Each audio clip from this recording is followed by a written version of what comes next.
জীবনে কখনো তুমি মিথ্যা বলনি, তাই তো তোমায় পেতে কাঁদে ধরণী।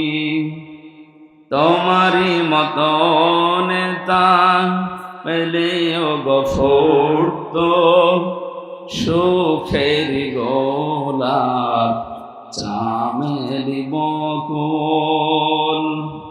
আলহামদুলিল্লাহ। বাংলাদেশের ঐতিহ্যবাহী জেলা ঠাকুরগাঁও গড়িয়া ডিগ্রি কলেজ ময়দানে ইসলামী সমাজ কল্যাণ পরিষদের উদ্যোগে তাফসিরুল কোরআন মাহফিল, তাফসির মাহফিল লিখে দিয়েছেন, আমরা তাফসির আকারে কথা বলবো। আউযু বিল্লাহি মিনাশ শাইতানির রাজিম। বিসমিল্লাহির রহমানির রহিম। ওয়ালাকাদ খালাকনাকুম সুম্মা সাওয়ারনাকুম সুম্মা কুলনা লিল মালাইকাতি ইসজুদু লিআদাম ইলা আখিরি আয়াত। কোন সূরা বললাম মনে নেই? আমি আজকে দিনের বেলায় ঠাকুরগাঁও মনে হয় কোন জায়গায় ছিলাম, ঝাপড়তলি, ওখানে সূরা আরাফের 157 নম্বর আয়াতটা পড়েছিলাম, কিন্তু বিস্তারিত বলতে পারি না সময় না থাকার কারণে, আর শরীরও কভার করছিল না।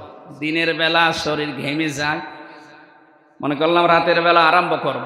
আমরা সূরা আরাফ থেকেই পড়েছি, তবে আজকের আলোচনাটা নতুন আঙ্গিকে আমরা কোরআনে কারিম থেকে সাজিয়েছি, ওইভাবে বলার চেষ্টা চালাচ্ছি। আল্লাহ যেন তৌফিক দেন, আমিন। আরফ, আরব শব্দের শাব্দিক অর্থ পরিচিত। আরব মানে কি? বাংলাদেশে বহু মানুষ এই এলাকায় আছে কিনা জানি না, এরা এই যে মারেফতের কথা বলে না? কিসের মারেফত? এই শব্দটা এসেছে উরফুন থেকে। আরাফা ইয়ারিফু, এই শব্দের বাংলা অর্থ পরিচিত হওয়া, প্রকাশ পাওয়া। আল্লাহ পাক বলেন আলহামদুলিল্লাহিল্লাযী আনসালা আলা আবদিহিল কিতাবা ওয়া লাম ইয়াজআল লাহু ইওয়াজা। সব প্রশংসা আল্লাহর জন্য, যিনি তার বান্দার প্রতি কিতাব দিয়েছেন, এমন কিতাব দিলেন যে কিতাবে কোনো মারেফতের কথা নেই। ইওয়াজা মানে বক্ষতা, গোপন কথা, চুরি করা কোনো কথা কোরআনে আল্লাহ দেয়নি। যা দিয়েছে সব ওপেন কথা। এই জন্যে কোরআনের কাছে যারা আসে আর এটা বুঝতে পারে, তারা আর গোপন থাকতে চায় না, তারা ওপেন হতে চায়। এ লোকটা রিমান্ডে এবং 4 বছর জেল খাটার পরে তো গোপনে চলে যাওয়ার দরকার ছিল। এক কথা বলেন না কেন? আপনি দেখেন, যারাই জেল থেকে বের হয়, রিমান্ডে যায়, এই মানুষগুলো আরো গোপনে না, আরো ওপেন হয়। তার মানে কোরআনে কারিম যারা পড়বে, বুঝবে, এদেরকে আপনি যত অত্যাচার করেন গোপনে রাখতে পারবেন না। দিন যত যাবে এরা তত ওপেন হবে। আরে 15.5 বছরের দৃশ্য আমরা উল্টা দেখেছি। কত বড় বড় আলেম বলতো হুজুর গোপনে আসি, এটা শয়তান। গোপনে আসি মানে? হযরত ওমর যেদিন মুসলমান হয় ওই দিনই বলেছিলেন, হে রাসূল আপনি অনুমতি দেন আমি একটা মিছিল করব প্রকাশ্যে। তিনি মুসলমান হওয়ার পরে ওপেন হয়। আরে দেশে হাজারো মুসলমান বলে গোপনে আসি, দিনকাল ভালো না। দিনকাল ওই সময় ভালো ছিল? ওই সময় আরো খারাপ ছিল। অত খারাপ দিনকালে যদি তারা গোপন না থেকে ওপেন হতে চায়, এখন আমাদের গোপন হওয়া না ওপেন হওয়া? এমন কোরআন থেকে কথা শুনছি যেখানে গোপন কথা। সুতরাং ফকির ফাকরা, বিভিন্ন জটালা লোক যে দরবারে বসে বসে, কবরস্থানে বসে বলে মারেফতের কথা, ওর মারেফত মানে শুধু মায়ের দেওয়া লাগবে, তাছাড়া কোনো বুদ্ধি নেই। আমার কুষ্টিয়া জেলায় জন্ম নিয়ে আমার ঝামেলা। পৃথিবীর ভেতরে একমাত্র জেলা যেখানে পুলিশ পাহারা দিয়ে গাঁজা খাওয়া। আমি বিশ্বের বহু জায়গায় গেছি, কোন জায়গায় আমি দেখিনি যে পুলিশ পাহারা দিয়ে গাঁজা খাওয়াচ্ছে। অথচ কুষ্টিয়ার মাজারে যে 3-4 দিন ধরে অনুষ্ঠান চলল, দেখলাম যে পুলিশে পাহারা দিচ্ছে আর ওরা মন মতো গাঁজা খাচ্ছে। এই এলাকার মানুষও চায়, এই ঠাকুরগাঁও, দিনাজপুর, পঞ্চগড়ের মানুষ বউ, ছেলে, মেয়ে, বেটার বউ সব নিয়ে চলে যাচ্ছে। মনে আছে আল্লাহর ওলি ওখানে আছে। কে বলেছে ওটা আল্লাহর ওলি? লালন কোন ধর্মের লোক ও নিজেও বলতে পারেনি। তার মানে কোন ধর্মের অনুসারী ও নিজেও জানে না ও আল্লাহর ওলি হয় কি করে। এক কথা বলে না কেন? ওর জন্ম ঠিক আছে কিনা আমি তাও জানি না, যেহেতু বিষয়টা গোপন আমি আর কি বলবো। তো ওখানে যে কাজ কারবার গুলো হয় এটা প্রকাশ্য শিরিক। মানুষ ওখানে সেজদা দিচ্ছে, মানুষ ওর কাছে মোনাজাত করছে, এটা হারাম। কবরে সেজদা দেওয়া হারাম, এটা আমার ঘোষণা। লা তাত্তাখিদুল কুবুর মাসাজিদা, কবরকে সেজদার জায়গা বানিও না, এই নির্দেশ রাসূলুল্লাহ। এবং বিশ্ব নবীর নির্দেশকে ডাইভার্ট করে উপেক্ষা করে ওখানে যে কাজ হচ্ছে, মাজার ভাঙা আরম্ভ হয়েছিল, ওই শয়তানের মাজার ভাঙলো না কেন আমি বুঝতে পারবো। ওটা ভাঙার দরকার ছিল আগে। আপনারা যাবেন না ওই সমস্ত জায়গায় যেখানে মারেফতের কথা বলে আপনাকে মায়ের পথ দেখায়। মারেফত বলে কোরআনে কিছু আছে? কিচ্ছু নেই, সব আছে ওপেন। মারেফত কোনটা? এই যে সলাত, এটা শরীয়ত, আর সলাত যে আদায় করে এটা মারেফত। আমি কথা বোঝাতে পারি। সলাত সিয়াম এটা হচ্ছে শরীয়ত, আর এইটা কিভাবে আদায় করবেন ওর পদ্ধতিগুলো যিনি আদায় করার নাম, পরিচিত হওয়ার নাম মারেফত। সুতরাং এই সূরা আরাফের ভেতরে 157টা বিষয় আলোচনা করা আছে। আমরা একটা বিষয় আজকে নিচ্ছি। আল্লাহ রাব্বুল আলামিন বলেন, কিয়ামতের ময়দানে একটা প্রাচীর আমি বানাবো যে নাম হচ্ছে আরাফ। এখানে কিছু মানুষকে আল্লাহ দাঁড় করিয়ে দেবেন। নবীজি বলেন এদেরকে আল্লাহ জাহান্নামেও দেবে না, জান্নাতেও দেবে না। সাহাবী বললেন, হুজুর জাহান্নামে দেয় না, জান্নাতে দেয় না, কারণ কি? বিশ্বনবী জানিয়েছেন উম্মতেরা ওই মানুষগুলো দুনিয়াতে ইসলামী আন্দোলন করত।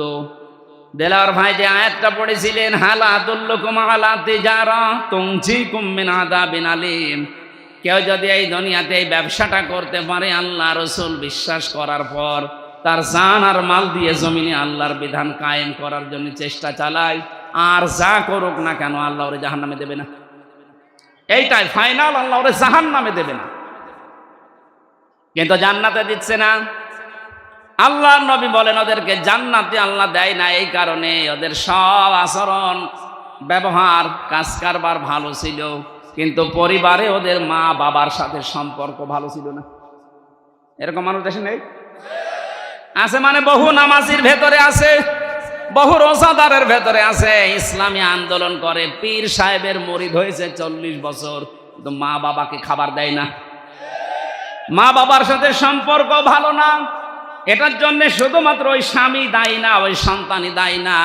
আমি যতটুকু হিসাব নিকাশ করে দেখেছি এর পেছনে দায়ী ওর বউ, আর ওই বউকে কান পোড়া দেয় ওর বউর মা আর ওর বড় বোন। এই জন্য বড় বোন যারা আছে বিয়ে করবেন না, খুব ঝামেলা। তাই বলে আমারটা না, আমারটা ঠিক আছে। বহু মানুষকে আজ আমরা দেখতে পাচ্ছি খালি উপর থেকে ওর বড় বোন আর ওর মা শুধু খোসায়, শুধু টিপস দেয়, আর কতদিন থাকবে একসাথে, আলাদা হ। তো আলাদা হবে কার সাথে? ওর মা বাবা যদি না থাকে দুনিয়ায়, আলাদা হবে কার সাথে? আপনি তো পরের ঘর থেকে এসেছেন, আর ওকে 25 বছর 30 বছর পর্যন্ত শ্রম দিয়েছে বিনা স্বার্থে ওর মা। হ্যাঁ বলেন, তামাম দুনিয়া একদিকে হয়ে গেলে এর ঋণ শোধ করা সম্ভব? ছোট্ট একটা বাচ্চা এসে বলছে, মা আমার কয়েকটা ফর্দ আছে, এই যে আমি কয়েকটা ভাউচার বানিয়েছি, এই টাকাগুলো দাও। কিসের ভাউচার এটা? তুমি যে প্রতিদিন আমাকে দিয়ে মশারি টাঙিয়ে নাও, আমি হিসাব করে দেখেছি এক এক দিন যদি 1 টাকা করেও দাও তো 30 দিনে 30 টাকা হয়। ঠিক আছে, ভাউচারটা দাও। দ্বিতীয় ময়দান হচ্ছে, তুমি আমাকে বাজারে পাঠাও মাঝে মাঝে, মাসে যদি 4 দিনও পাঠাও, আমার যে কষ্ট হয় এ যাওয়া আসা করতে, 5 টাকা করে হলেও কমপক্ষে 20 টাকা হয় মাসে, এ টাকা দাও। মা বলে, বাবা তোর আর ফর্দ আছে? বলে হ্যাঁ আছে। তুমি প্রতিদিন আমাকে দিয়ে বিভিন্ন কাজকর্মের আদেশ করো, যে ছোট মেয়ে আছে তোমার ওই ছোট মেয়েকে আমাকে কোলে নিয়ে ঘুরতে বলো, ওকে লালন পালন করি, মাঝে মাঝে কোলে নিয়ে ঘুরি, আমার কষ্ট হয় এর জন্য আরো 50 টাকা মাসে। এসব মিলিয়ে আমার এই টাকাগুলো এখন পাও না তোমার কাছে, টাকা আমারে ফেরত দাও। মা বলছে, ভাউচারগুলো এখানে রাখ, আমারও ভাউচার আছে। কিসের? আমার ভাউচার আমি তোকে 10 মাস 10 দিন আমার পেটে বহন করেছি তরমুজের মতো। তুই তো মাসের হিসাব দিলি, আমার 10 মাস 10 দিনের হিসাব পাই আমি। দ্বিতীয় নম্বর, তোকে আমি ডেলিভারি করাতে গিয়ে 57 ইউনিট কষ্ট সহ্য করেছি। বিজ্ঞান এখন প্রমাণ করছে এই দুনিয়াতে একটা মানুষের মুখ দেখতে হলে কমপক্ষে 57 ইউনিট কষ্ট সহ্য করা লাগে মাকে, যদি নর্মাল ডেলিভারি হয়। একটা মানুষ, আমরা যারা পুরুষ মানুষ আছি, সর্বোচ্চ 47 ইউনিট কষ্ট সহ্য করতে পারি, এর উপরে গেলে আমরা মারা যাব। কিন্তু মা আমাকে দুনিয়ার মুখ দেখাতে গিয়ে 47 না 57 ইউনিট কষ্ট সহ্য করেছে। শুধু এতটুকু আমি শেষ করিনি, তোকে জন্ম দেওয়ার পরে দুনিয়াতে দুধ পান করানো আমার দায়িত্ব ছিল না, এটা দায়িত্ব ছিল তোর বাবার। এখানে একটা মাসলা আছে, এই যে যারা দুধ পান করায় মায়েরা, এই অধিকার, এই হক, এই দায়িত্ব কিন্তু মায়ের না, এ দায়িত্ব বাবার। অনেকে মনে করছে নতুন হাদিস করে, না হাদিস না, এটা কোরআনের আয়াত। সূরা বাকারা 233 নম্বর আয়াতে আছে, ওয়াল ওয়ালিদাতু ইরদি'না আওলাদাহুন্না হাওলাইনি কামিলাইনি লিমান আরাদা ইউতিম্মার রাদা। যারা আরবি গ্রামার বোঝে ওদেরকে জিজ্ঞাসা করেন, এখানে ফাজিল মাদ্রাসা আছে না, আলেমদের জিজ্ঞাসা করেন, লিমান আরাদা ইউতিম্মার রাদা শব্দটা মুযাক্কার। আল্লাহ মুআন্নাস শব্দ দেয়নি, মুযাক্কার পুরুষ বাচক শব্দ দিলেন। এ দায়িত্ব হচ্ছে 2 বছর দুধ খাওয়ানো বাবার। আমরা যারা বাবা আছি, আমাদের মেশিন পত্র আছে, আছে, খাওয়াবেন কি দিয়ে? সারা জীবন এখানে নিয়ে রাখলো 1 ফোঁটা দুধ দিতে পারবেন? এখন যেহেতু আমাদের নেই, যেটা আল্লাহ দিয়েছে যাদের, তাদের এই কর্তব্যটা ওরা যদি পালন করতে রাজি না হয়, টাকা পয়সা যদি চায় তাও দেওয়া লাগবে। এটা আমার মনে হয় মাইকে না বলা পারিস না তো, সাতা এখন শুটে দেখা যাচ্ছে। আমারটা এই যে 1 মাস আগে হয়েছে, বলবে আমরা 2 লাখ টাকা দাও, না তো তোমার মেয়ে তুমি না। মাইকে বলে ভুল করে ফেললাম না তো? সম্মানিতা মা বোনেরা যারা এসেছেন, সন্তানকে দুধ পান করিয়ে প্রথম যে দুধটা তার কণ্ঠনালীতে যাবে, একটা মরা মানুষ জীবিত করে দিলে যে সওয়াব হয়, ওই সওয়াব পাবে।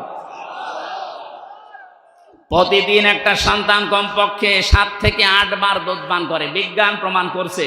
প্রতিবারে কমপক্ষে 1 পোয়া করে, 8 বার করে হলে প্রতিদিন হয় 2 কেজি, রাত দিন মিলে 2 বছর দুধ পান করা লাগে একটা সন্তানের। আপনি হিসাব করেন, কমপক্ষে একটা সন্তান মায়ের স্তনের দুধ খায় 36 মণ। কত? 36 মণ। দেলাওয়ার ভাইদের ভাই হচ্ছে 5টা না, বোন কয়টা? 9টা। 36কে 9 দিয়ে গুণ দেন তো, অথচ মায়ের ওজন মাত্র 50 কেজি। কি একটা কুদরতি মেশিন আমাদের মায়ের কাছে আল্লাহ লাগিয়ে দিয়েছে। আমার গ্রামের বাড়ি যেখানে কুষ্টিয়া হালসা, ওই গ্রামে একজনের মেয়ে 12টা, ছেলে 4টা, একটা বউ 16টা। আপনি 9 দিয়ে 36 দিয়ে হিসাব করেন 16 কত মন হয়? আমি একবার হিসাব করেছিলাম 772 মন। এত দুধ আল্লাহ বের করলেন, এটা আপনাকে এমনি এমনি আল্লাহ দেয়নি। মেয়েরা যারা এসেছেন, অনেকে মনে করছেন আমার বডি স্ট্রাকচার খারাপ হয়ে যাবে, আমার স্বাস্থ্য খারাপ হবে, এই জন্য এখন আর সন্তানকে দুধ দিতে চান না। স্বামীকে বলে ডানো আনো, ডানো আনো, মানে এত কষ্ট করে জন্ম দিলাম, এরপরও ডানো আনো। ডানো বানানো হয় কি দিয়ে দেখেছেন? ওর ভেতরে পশুর খাবার মিশানো আছে, পশুর দুধ মিশানো আছে ওর ভেতরে। এই জন্য মায়ের স্তনের দুধ বাদ দিয়ে যারা সন্তানকে শুধু ডানো খাওয়ান, ও বড় হলে ওর আচরণ দেখবেন পশুর মতো হবে। আমাদেরকে আল্লাহ ওই মেশিন দেয়নি, আপনাদের দিয়েছে এমনি না, কারণ এখানে জমা করে রাখার জন্য না। যত ছেড়ে দেবেন তত শরীর ভালো থাকবে।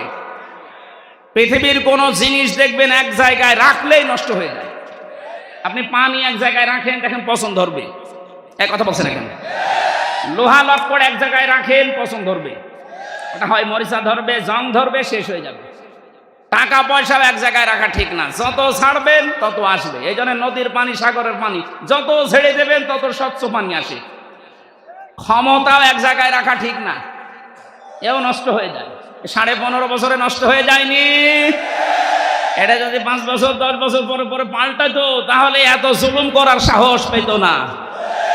মা বোন যারা এসেছেন, এক জায়গায় রাখবেন না, এটাকে আপনি ছড়াবেন, নয়তো আবার স্তন ক্যান্সারের ঝুঁকি দেখা দেবে। শেষে স্বাস্থ্য ভালো রাখার জন্য কেটে বাদ দেওয়া লাগবে।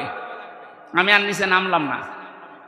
মায়ের অনেক মর্যাদা। মা বলছে আমি তোরে 2 বছর দুধ খাওয়াইছি, এইটার ভাউচার 36 মণ দুধ তুই খেয়েছিস, যা টাকা হয় ভাউচার দিয়ে দিলাম, টাকা আমারে ফেরত দে। এখানে যারাই আছেন আমি সহ, দুনিয়া যদি একদিকে চলে যায়, সব একদিকে, আপনার মা বাবা একদিকে, কোরআন আর হাদিস বলে আপনাকে মা বাবার দিকে থাকা লাগবে যদি যুক্তি বৈধ হয়। হ্যাঁ, এই জায়গায় আর একটা মাসলা পাওয়া যায়। কোনো বাবার কথা শুনে, মায়ের কথা শুনে বউ তালাক দেওয়া জায়েজ আছে না নেই? হ্যাঁ, আন্দাজে না জেনে বলবেন না। মায়ের কথা শুনে বউ তালাক দেওয়া জায়েজ নেই, বউ যাই হোক, কিন্তু বাবার কথা শুনে তালাক দেওয়া জায়েজ আছে। যদি শরীয়তের 4টা কাজ মেয়েদের ভেতরে পান, আর বাবা যদি বলে না এইটা নিয়ে সংসার করা যাবে না, ওটা বাদ দেওয়া লাগবে। আমাদের জাতির পিতা ইব্রাহিম আলাইহিস সালাম এই সন্তানকে শিক্ষা দিয়ে গেছেন, এই শিক্ষাটা। তো মায়ের কথা শুনে দেওয়া যাবে না কেন? কারণ মায়ের সাথে বেটার বউ যেটা আছে, এটার 100% সম্পর্ক কোনোদিন ভালো হয়নি, কোনোদিন 100% ভালো হবেও না। এরাই বাঁকা হাড়ের তৈরি, তো একটু সমস্যা। সামান্যতা মা বোনেরা, যাই হোক বেশি বলে ফেললাম। আপনারা বেটার বউ আর শাশুড়ি যদি মায়ের মতো হয়ে যান, সন্তানগুলো আনন্দে থাকবে। অনেক শাশুড়ি আছে মানুষকে গল্প করেছে, আমার যা জামাই পেয়েছি একবার আল্লাহর ওলি, নরম, আর আমার ওই যে ছেলেটা ওটা একটা জানোয়ার। কেন? আমার জামাই শুধু আমার মেয়ের কথা শোনে, এই জন্য আমার জামাই খুব ভালো, আর এই যে ছেলেটা ওর বউর কথা শোনে, এই জন্য খারাপ। কি রকম মা বলেন তো এটা? এই জন্য মায়ের কথা মতো বউ তালাক দেওয়া জায়েজ নেই। কিন্তু বাবা যদি বলে, 4টা বিষয় আমি দেখতে পাচ্ছি, ফরজ নামাজ এ বেটার বউ পড়ে না, রোজা রাখে না ফরজ রোজা, নিজের শরীরকে হেফাজত করে না পর্দা দিয়ে, স্বামীর জায়েজ যেটা খেদমত আছে ওইটা তোমার করে না, আমরা দেখতে পাই শরীয়তের অনেকগুলো কারণের ভেতরে পাওয়া যায় না, একে বাদ দিয়ে দাও, এইরকম কথা বাবা বললে বাবার কথা অনুযায়ী বউ তালাক দেওয়া জায়েজ আছে। কথা বুঝতেছে? মায়ের মর্যাদা অনেক বেশি, কিন্তু বাবাকে আল্লাহ 1 ভাগ দিলেও বাবার এই জায়গায় সম্মান অনেক বেশি বাড়িয়ে দিয়েছে। সম্মানিতা মা এবং বোনেরা, আমরা যারা সন্তান আছি, আমি সহ প্রত্যেকে যেন আজকে থেকে আমল করতে পারি। বহু জায়গায় দেখতে পাচ্ছি বৃদ্ধাশ্রম তৈরি হচ্ছে, এটা হারাম। বৃদ্ধাশ্রম বানানো জায়েজ নেই। মুসলমানদের এই দেশে যদি বৃদ্ধাশ্রম হয়, আপনি কি জবাব দেবেন? মরে গেলে ওই আরাফে দাঁড়িয়ে থাকা লাগবে, ওই প্রাচীরে। আপনি যেহেতু দুনিয়ায় ভালো কাজ করেন, নামাজ পড়েন, রোজা রাখেন, ইসলামী আন্দোলন করেন, মা বাবার সাথে সম্পর্ক ঠিক নেই। আমি বললাম এটার পেছনে যারা দায়ী, এদেরকে বারবার বলছে এই কারণে। আপনার মনটা এত ছোট কেন মা? বৌমা যারা আছেন, ভাবি যারা আছেন, আপনার মনটা উদার করেন। আপনিও হয়তো 50 বছর পরে এখানে থাকবেন না, আমিও থাকবো না, নতুন মানুষ আসবে, তো কি হবে এটা নিয়ে? এই ধোকায় পড়ে বোকা হয়ে লাভ নেই। এই জন্য আমরা যেন পাগল না থাকি, আজকে থেকে পাগল ভালো হয়ে যাব। পাগল ভালো হয়ে যাবেন না?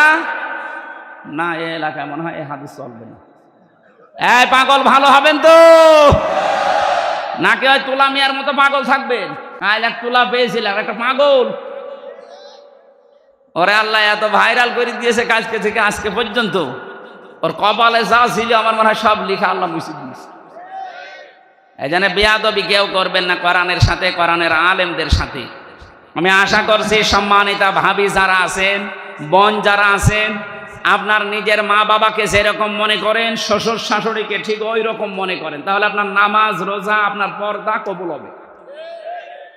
ও মনে করে সে তো নামাজ পড়ে, রোজা রাখে, কালো বোরকা পরে, আমার মনে হয় আল্লাহ মাফ করে দেবে। কে বলেছে আপনাকে? শ্বশুর শাশুড়ির সাথে সম্পর্ক যাদের ভালো নেই, আপনি আপনার স্বামীকে বাধ্য করছেন খারাপ আচরণের জন্য, খরচপাতি দেওয়া বন্ধ করার জন্য, আপনি ওই আরাফ নামক ওই প্রাচীরে দাঁড়িয়ে থাকবেন আপনার স্বামীর সাথে। যেন আমরা এরকম কোনো কিছু যেন না করি, আল্লাহ আমাদের বাঁচান, বলেন আমিন। বহু দূর এগিয়ে গেছি আমরা, হচ্ছে না, পরিবেশটা ভালো হচ্ছে না ভারতের এই সিরিয়ালগুলোর কারণে। আকাশ সংস্কৃতির মাধ্যমে যেগুলো আসতেছে বন্যার পানির মতো, পিন আপ করা পত্রিকা দিয়ে, এগুলো দিয়ে আমাদের পরিবার আজ একেবারে সত্যিই জাহান্নাম হয়ে গেছে। এই জন্য একটা টিপস দেই, আমি সহ প্রত্যেক সপ্তাহে অন্তত 2 দিন মা বাবা স্ত্রী সন্তান যারা আছে, এই মানুষগুলোকে এক জায়গায় নিয়ে সপ্তাহে 2 দিন হলেও বা 1 দিন হলেও আপনারা কোরআনের অথবা হাদিসের কোনো দার্স নিয়ে বসবে। এর ভেতরে একটা রহমত আছে। এদেশে যারা একামতে দিন এই দায়িত্ব পালন করে, সে নেতা হোক, কর্মী হোক আর সমর্থক হোক, তাদের এই কাজ করা লাগে। আল্লাহ যেন আমাদের প্রত্যেককে এই কাজটা করার তৌফিক দেন, পরিবারের শান্তি ফিরিয়ে আনার জন্য। বলেন আমিন। যেই বর কারণে, যেই ভাবির কারণে আজ সংসারে অশান্তি লেগে আছে, এই ছোট মনের কারণে, তাছাড়া কিচ্ছু না।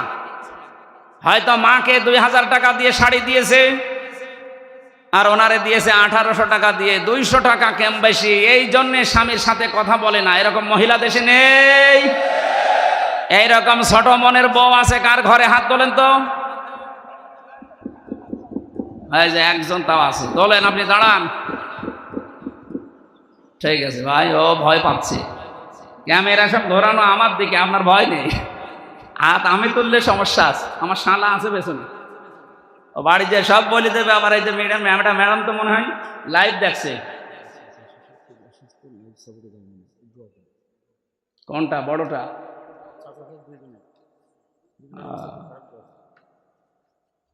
লাইভ সাপোর্টে আছে আমার চাচা শ্বশুর, দোয়া চাচ্ছে। এখন খবর দিলেন, আর আধা ঘন্টা পরে দিতে পারলেন না।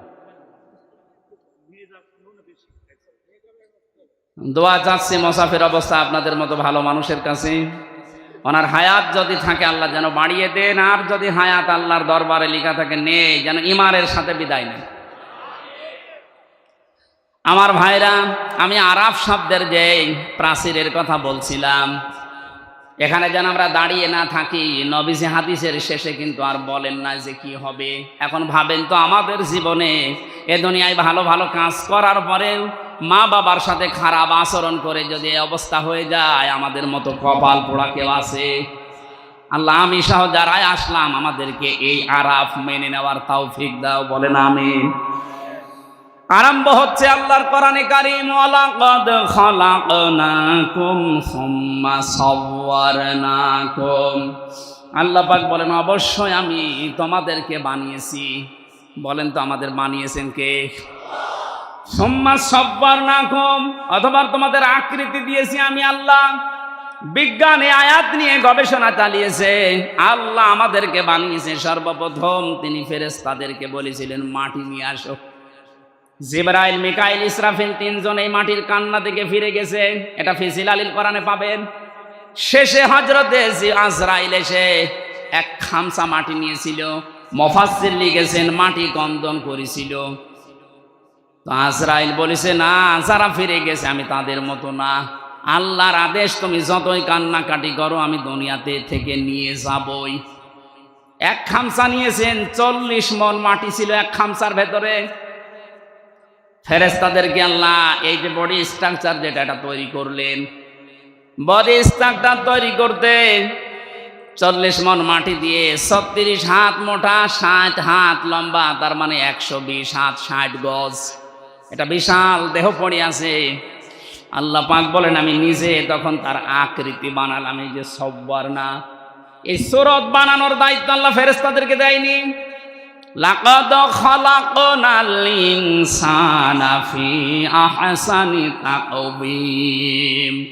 মানুষের এই যে আকৃতি যেটা বলা হয়, এটা শুধুমাত্র আল্লাহ নিজের হাত দিয়ে বানিয়েছেন। সুবহানাল্লাহ বলতে পারেন না? পৃথিবীর যত সৃষ্টি আছে, এই জন্য সবচাইতে সুন্দর সৃষ্টি মানুষের এই মুখ। মেয়েরা আছে, অনেক মেয়েরা আছে, না বুঝে অনেকে ছেলে মেয়েকে গালি দেওয়ার সময় বলে তোর মুখে লাথি দেব।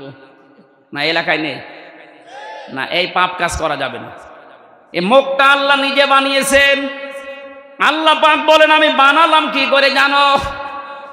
ফালিয়ানজুরিল ইনসানু মিম্মা খুলিকা মিম্মা দাফিকিন ইয়াখরুজু মিন বাইনিস সুলবি ওয়াত তারাইব। বলেন আল্লাহু আকবার। মানুষকে নজর করে দেখে না যে কি জিনিস দিয়ে তাকে বানালাম। বাবার স্ফলিঙ্গ দিয়ে দ্রুত গতিতে পানিটা যখন বের হয়ে যায়, ওটা মায়ের রেহেমে যাওয়ার সঙ্গে সঙ্গে 40 দিনে পাল্টাতে থাকে। 6 মাসের ভেতরে ওর বিভিন্ন স্ট্রাকচার দেয়।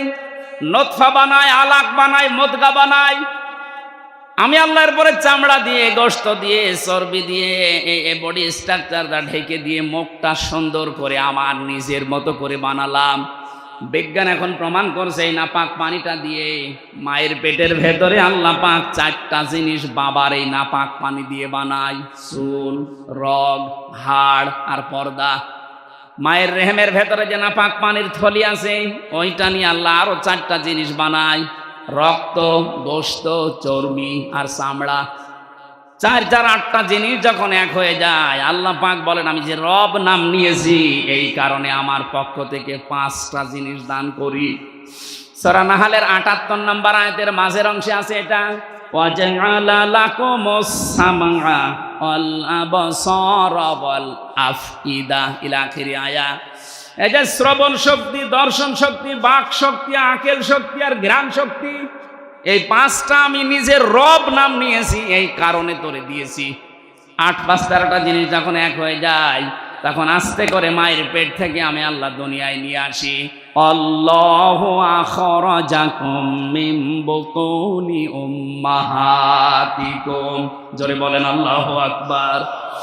আল্লাহ আমাদেরকে বানাচ্ছেন, আমাদের আদি পিতাকে। আল্লাহ পাক বলেন বিশাল দেহ বানানোর পরে তার ভেতরে আমি রূহ দিয়ে দিলাম। রূহ দেওয়ার প্রথম বিভিন্ন জায়গা ঠিক করেছিলাম কিন্তু দেইনি। নাক দিয়ে রূহ দেওয়ার পরে সঙ্গে সঙ্গে আদম একটা হাসি দিয়েছিল। এখানে একটা শিক্ষা আছে, আমাদের আদি পিতা হযরতে আদম হাসি দেওয়ার সঙ্গে সঙ্গে এই যে ফেরেশতারা যে বডি স্ট্রাকচার বানিয়েছিল পানি দিয়ে, মাটি দিয়ে, বিভিন্ন কায়দা কৌশলের ভেতরে আছে, যত চার্ম, যত খড়কোটা এর ভেতরে লুকিয়েছিল, একবার হাসি দেওয়ার সঙ্গে সঙ্গে নাক দিয়ে আল্লাহ সব বের করে দেয়। ওই সময় হযরতে আদম একটু স্বস্তি পায়, একটু হালকা লাগে নিজেকে, তখন একটা শুকরিয়া আদায় করে আলহামদুলিল্লাহ। এ শব্দটাই আল্লাহ এত বেশি খুশি হয়েছেন ওই দিন থেকে কিয়ামত পর্যন্ত আদমের সন্তান দুনিয়ায় যারা আসবে ওরা যখন হাসি দেবে, একবার হাসি দিলে 12,000 টাকা খরচ করলে যে জান শরীর থেকে বের করা যায়, ওই রকম হাসি দিলে অত টাকার জান বের হয়ে যায়। এই জন্য তখন শুকরিয়া আদায় করা লাগে আলহামদুলিল্লাহ। শব্দটা এত দামি, এটা যে শুনবে তার পাশে যে থাকবে সে বলবে ইয়ারহামুকাল্লাহ। কথা বলছেন না, এটা বলা লাগে না? আপনি আলহামদুলিল্লাহ, আমাদের আদম নবী বলেছিলেন এটা। আল্লাহ পাক এবার ফেরেশতাদেরকে বললেন সুম্মা কুলনা লিল মালাইকা, ফেরেশতাদেরকে বললাম লিআদামা ফাসাজাদু ইল্লা ইবলিস, তোমরা একটু সেজদা দিয়ে সম্মান দেখাও আমার আদমকে। প্রশ্ন আসতে পারে হযরতে আদমকে সেজদা দেওয়া লাগবে কেন? আমি 7টা কারণ পেয়েছি তাফসিরে। 1 নম্বরে হযরতে আদমকে আল্লাহ জ্ঞান দিয়েছিলেন তাই। আবার প্রশ্ন আসতে পারে ফেরেশতাদের জ্ঞান ছিল না? হ্যাঁ ছিল, কিন্তু যতটুকু আল্লাহ দিয়েছেন ওর বাইরে ওনারা 1 পাও নড়তে পারতো না। এই জন্য ফেরেশতারা এক বাক্যে জানিয়েছিল ক্বালু সুবহানাকা লা ইলমা লানা ইল্লা মা আল্লামতানা ইন্নাকা আনতাল আলিমুল হাকীম। বলেন আল্লাহু আকবার। হযরত আদম আলাইহিস সালামকে আমি ঘটনা শোনাতে না, শিক্ষা নেওয়ার জন্য বিশাল দেহ পড়েছিল। হযরতে আদমকে আল্লাহ শিক্ষা দিয়েছিলেন প্রথমে যে জিনিসের নামগুলো, ওটা আমরা অনেকেই মনে করি আলু, পটল, বেগুন, ঝিঙ্গা, এই না। আল্লাহ ওই দিন যত ন্যায় আছে, যত অন্যায় আছে সব কিছু তার সাথে পরিচয় করে দিয়েছিলেন। এখানে যারা তাফসীর পড়তে পারেন সূরা বাকারার 31 নম্বর আয়াতটা বাড়ি দিয়ে মিলাবেন, ওয়া আল্লামা আদামাল আসমা কুল্লাহা। আল্লাহ পাক নিজে ক্লাস নিয়ে শিখিয়েছেন আদম আলাইহিস সালামকে যত কিছু অন্যায়, যত কিছু ন্যায় সবই একদিনে তার ভেতরে আল্লাহ দিয়ে দিয়েছেন, এক ক্লাসের ভেতরে। সুম্মা আরাদাহুম আলাল মালাইকা, অথবা ফেরেশতাদের সামনে ওনাকে আরজি করলেন, হাজির করার পরে বললেন দেখো তো, বলো দেখি। কারণ ফেরেশতারা ন্যায় অন্যায়ের ওই ভাষাগুলো তখন তো বুঝবে না। ওনাদেরকে আল্লাহ যতটুকু শিখিয়েছেন তার বেশি ওনারা পারে না। আদম আলাইহিস সালামকে ক্লাস নিয়ে আল্লাহ সব আগে জানিয়ে দিয়েছেন। হযরতে আদমকে এবার ডাক দিয়ে বললেন, দেখো আদমকে জিজ্ঞাসা করো, যত ন্যায় আছে দুনিয়া শুরু থেকে কিয়ামত পর্যন্ত সব ন্যায় সব অন্যায়ের পরিচয় আমার আদম বলতে পারবে। এই জন্য আমরা আদমের সন্তান হিসাবে লেখাপড়া করি নাই, তারপরেও কিন্তু ন্যায় আর অন্যায় বুঝি। কথা বলেন না কেন? এটা ওই যে ক্লাস নিয়েছিল আমাদের আল্লাহ আমাদের আদি পিতা আদম আলাইহিস সালামের, ওই ক্লাসের গুণ আমরা জীবনে লেখাপড়া যদি নাও করি, তাও আমরা কোনটা ন্যায় কোনটা নাই আমাদের বিবেক আছে, এটা আমাদের বলে দেবে। হযরত আদম আলাইহিস সালামকে তৈরি করা হয়ে গেল, জান্নাতের ভেতরে তিনি ঘুরতেছেন, সব কিছু আছে জান্নাতে, কিন্তু মনের ভেতর ওনার শান্তি নেই। রব্বুল আলামিন বলেন, আমি আদমের মনের খবর যেহেতু জানি, ওনার বাম পাজর থেকে একটা হাড় বের করে সুন্দর একটা মেয়ে লোক বানিয়ে রাখলাম, নাম দিলাম হাওয়া। হযরতে আদম ঘুম থেকে উঠেই দেখলেন একটা মেয়ে লোক, উনি তাকালেন এবং ধরতে গেলেন। রব্বুল আলামিন বলেন, আদম তাকানো যাবে না, ধরাও যাবে না। হযরতে আদম ওই সময় বলেছিলেন, রব্বুল আলামিন ধরা যাবে তাকানো যাবে, কি করলে আপনি সেই পদ্ধতি বলেন। আল্লাহ ওই সময় বলেছেন বিয়ে করা লাগবে। বলছে আমি রাজি আছি, বিয়ে করা লাগবে, রাজি আছি শুনলেই হবে, মহারানা দেওয়া লাগবে, আমার কাছে কিছু নেই, বিয়ে করতে রাজি হয়ে গেলে কি করে?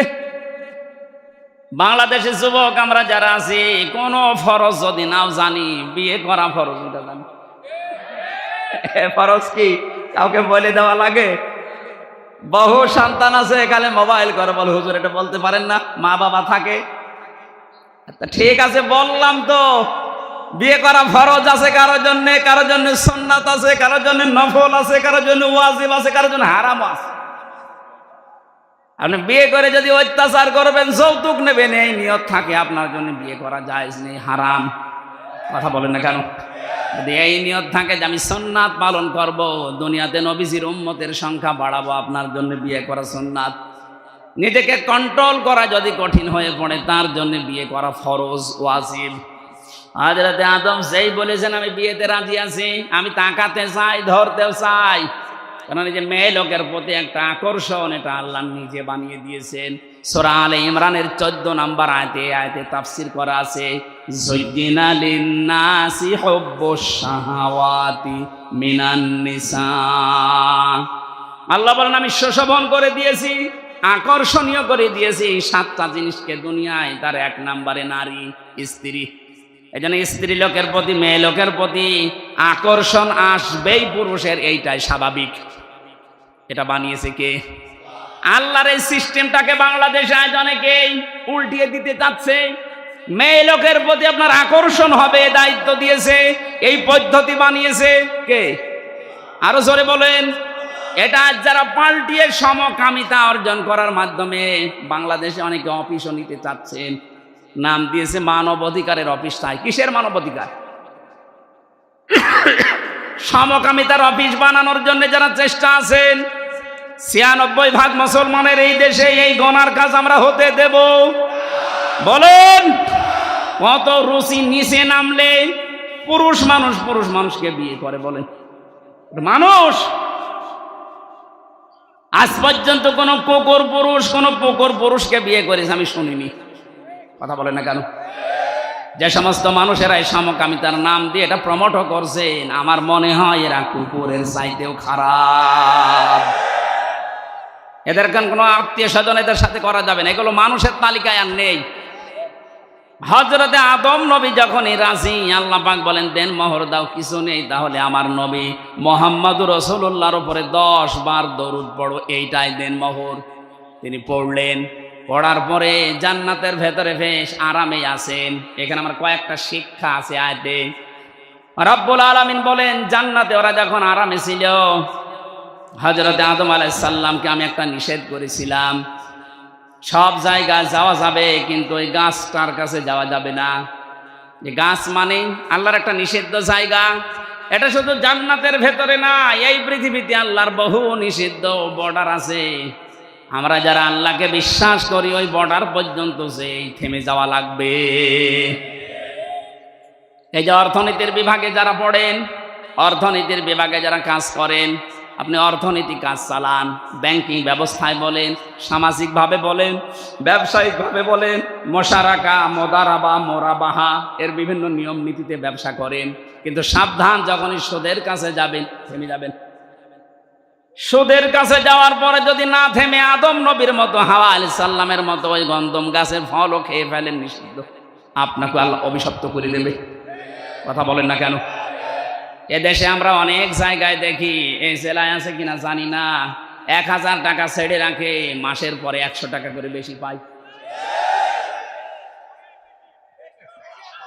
এই সুদ মায়ের সাথে জেনা করার শামিল। যারা মায়ের সাথে জেনা করছেন তারা নামাজ পড়ে, রোজা রেখে, হজ করে কি করবেন বলেন? কারা কারা এই গোনায় আছেন হাত তোলেন তো। না, ওই মানুষ আমার মনে হয় মাহফিলে আসেনি, আলহামদুলিল্লাহ।